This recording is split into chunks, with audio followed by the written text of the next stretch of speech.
For the last few years, mainstream VR has been trapped in a specific box. It's bulky, it makes your face sweat, the battery dies in 2 hours, and the pass-through video looks like a grainy security camera from the 90s. We accepted it because it was the best we had. But a quiet, radical shift has been happening in Meta's top-secret reality labs. They realized that to win the future, they didn't just need better graphics. They needed to bridge the gap between digital illusion and physical reality so perfectly that your brain literally cannot tell the difference. The Quest 4 is the physical manifestation of that breakthrough. It is not an incremental step forward. It is a terrifyingly advanced leap into spatial computing that changes the rules of human interaction forever. Let's tear into the core of this machine, starting with the optical breakthrough that changes everything. The biggest complaint with current headsets is the screen door effect and the constant blurriness when you look away from the exact center of the lens. The Quest 4 obliterates this problem with a brand new, ultra-compact dynamic micro-OLED optical stack.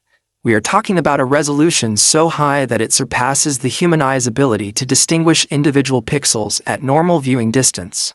But the real masterstroke is the active foveated rendering engine. Driven by an invisible matrix of internal eye-tracking sensors, the headset tracks exactly where your pupils are looking at a microscopic level, instantly dedicating maximum computing power to that precise spot while blurring the periphery just like your natural vision does.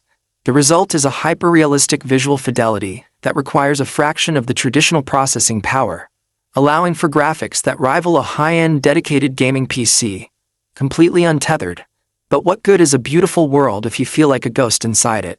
That brings us to the next massive pillar of the Quest 4, the absolute eradication of controllers.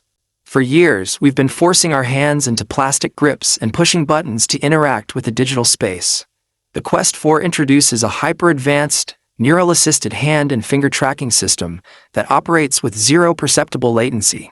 By using a network of ultra-wide-angle sensors combined with real-time machine learning models, the headset maps the subtle muscular movements in your wrists and fingers. You can pick up digital objects, type on a holographic keyboard in midair, or sculpt complex 3D models with the exact same precision you use in the real world. When you move your hand, the virtual world responds instantly. There is no lag, no skipping, and no clunky hardware holding you back. It turns your physical body into the ultimate input device. And then there is the breakthrough in mixed reality pass-through. Right now, looking at the real world through a headset feels like watching a video of your room. The Quest 4 changes this by using true spatial depth sensors and a dual camera array that captures life in full, uncompressed color with zero distortion. When you turn on pass-through mode, the headset doesn't just show you your room. It understands it. It maps the geometry of your walls, your furniture, and even the lighting conditions in real time. If you place a digital lamp on your actual wooden desk, the headset calculates the exact texture of the wood and casts realistic digital shadows across your real room. Digital objects no longer float on top of your reality. They are physically woven into it. You could be working on 5 massive floating monitors while still looking directly at your coffee cup, picking it up without a single moment of hesitation. But this raises a massive, urgent question that nobody is willing to answer.